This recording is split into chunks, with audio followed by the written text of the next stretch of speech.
Moving on to something a little bit more tricky here, and this is the next setup for number 16. But before we get to that, please make note of in there that the y component, you're going to use the y component that you would get here. You'll use it at times. It controls, maybe it would help if I open up this document itself. The y component, it controls the time a projectile is in the air. So if we look here at time, that time is the same for both the x and the y. So that time it's in the air is the time that we need up here when we're calculating the range or the distance. Those times are the same. And you'll see that in a second when I show you this example. The four main equations that we have been using since the beginning of class with acceleration, you've seen them, the big four. Those, you can all use them when we're dealing with what's happening on the y-axis with the y component of velocity. But most often on these, and in fact in the next two scenarios, you'll use this equation once and then also this equation. These are probably the two most common ones that you'll end up using. Make sure and pay close attention to negatives and positives in this because it does matter. So for number 16, we have a scenario to set up. And the directions say to set it to a height of 10, a velocity, initial velocity of 16, and make sure the angle is 0. So now we're going to fire this off of here, and in fact, we'll check it in a little bit, or I'll let you check it. Let's clear all. Oops, I didn't mean to do that. Just meant to clear that. So let's get this switched back over here. 0 and 16. There we go. So we are going to fire this off. Now, remember, the real question is, what is the range here? How far away does this go? And don't forget, we actually could straight up just see what it is here if we really wanted to. But we want to calculate it. So the instructions say to draw a picture, determine the components, use equations, calculate the range, and then check it. And so I did this, and I wanted to show you what that number 16 would look like. And this is what I would expect to see on number 16, and I wanted to explain why that might be and what we did here. There's a lot going on here. So to start with, this would be the picture. We see the 10 meters. This is kind of like the cliff. We have an initial velocity of 16 meters per second. That's here in green, of 0 at an angle of 0. That would be your initial picture. Now, to solve for Vx and Vy, the x and y components, you'll notice I used those two equations that I just gave you. We'll start with the y component.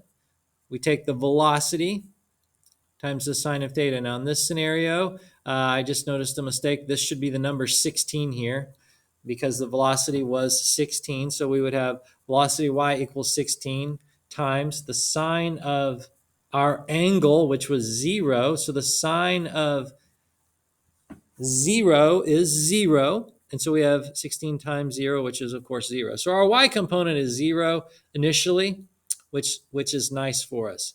Our initial velocity on y is 0. Then if we look over here on the x component, it's a little different. The velocity on the x component is v times the cosine of 0. The cosine of 0 is, in fact, 1. So we multiply that times our velocity of 16. So our x component is 16. Now, does this make sense? Well, yeah. The velocity is completely on the x component, on the x-axis when we start. So, of course, we would expect it to be exactly 16. Once you find your components and label them, that was step B, we would move on to step C. Well, step C, I started down here to calculate range. Remember from number 11 of our assignment, it tells you the equation, and the equation is distance equals velocity times time. Now, of course, to do that, we have to do the distance on the x-axis is equal to the velocity on the x-axis, or the x component of the velocity times time. Now, starting out, we know that the velocity on the x is 16. We just solved that. But we don't actually know time. And I've showed it here, but if you were starting out, you would know this velocity initially, but you wouldn't know time. And to solve time, that's what I went up here to solve. And as I mentioned before, just in the paragraph before this, when we highlighted it, we might use a couple of those equations. And you'll notice that for this, I used this equation right here to find time. Because, as you can see, we had a distance on the y-axis, which was 10 meters. Notice I made that negative 10 because down is negative and up is positive, and it's moving downward. We had a velocity initial of 0. Remember, velocity on the y-axis was 0. We had we don't know that time, but that's going to cancel out anyway. We had a 0.5, which is part of the equation, and then a, which is gravity, acceleration due to gravity, which is always, always, always negative 9.8, and then our unknown time again. So if you follow the algebra through here, I work it down, and we solve for the unknown, which is time, and we get 1.428 seconds. At that point, I was able to move over here and input that time I needed. And of course, then I could solve for 22.86 meters. That's a lot, but that is a repeatable process for any time something is going off of a high, a place like a cliff or off of a top of a building or something, and you know that distance. This would be the same process every time. Remember, always start with x and y components. Now, if we move on, the next question there, and the last question we're going to talk about here, is a classic physics questions. You got a cannon with an initial speed launched at an angle, and it wants you to do the same thing. And so in this scenario, you would want to make sure and pull this all the way down. You actually do your calculations first and set it up later, but the setup is a height of 0, and the angle was set to be 70. Your initial speed is 18. By the way, on that prior one, you could have checked in with our numbers to see if we got the right thing. And of course, I did that, but you can do that as well. So in this case, we're going to do the same thing. Ideally, you could shoot it to see what's really going to happen, but you want to run your calculations before you check this. And so our calculations, I've got one of those as well. We'll look at this page, and what we're looking at is our initial setup. We have it being fired off of the ground here. In black, you can see 18 meters per second at an angle of 70 degrees. That's your picture that you would set up. I kind of draw the dotted line. We're kind of wondering what is the distance along the x-axis. That another word to say that is a range or the displacement. So the first thing you want to do, remember, is always go to x and y components. Always just solve those. There's no reason not to. So we go with our same two equations. We punch it out, and we find that the velocity on the y-axis, that's over here, is positive 16.91. And the velocity on the x-axis is positive 6.16 meters per second. Once again, our distance is controlled by this equation. And we immediately know that our velocity on the x-axis from that calculation is 6.16. We don't know time yet, and actually I solved time up here just like before. But in this case, it's a little bit of an easier calculation because we have a velocity initial, which is this starting out vertical velocity of 16.9.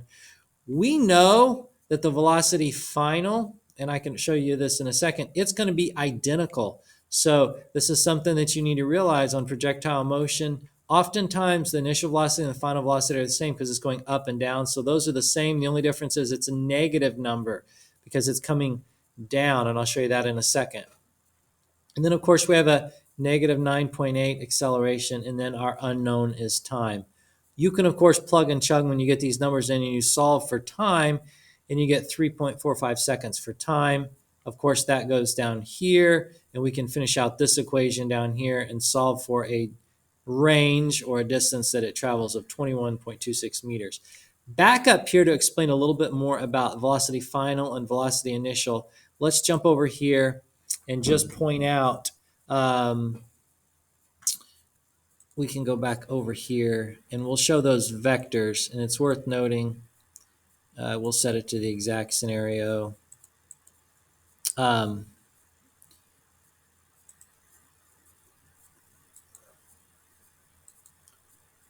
Notice initially this velocity right here. On the y-axis, it's going up. As we follow that through the system, we go up. Notice it's getting smaller and smaller. When we get to the apex, you'll notice that this is going to decrease all the way until it gets to 0. It crosses 0 at the apex, and then the object's going to start accelerating downwards. So we're going to start seeing that green arrow grow as it travels back downwards. Now, as it's traveling downward, we'll see it continue to grow. And in fact, when the object, can't really see it because it's going to disappear, but when this object hits the ground, it's going to be the exact same size as it was when it left the ground. It was going upward. And for our case, it was going upward at 16.91. It would be going downward at 16.91. As long as it's starting on the same elevation, going up and down, if you negate things like air resistance, that velocity going downward is identical to the velocity going upwards, except it's in a separate direction.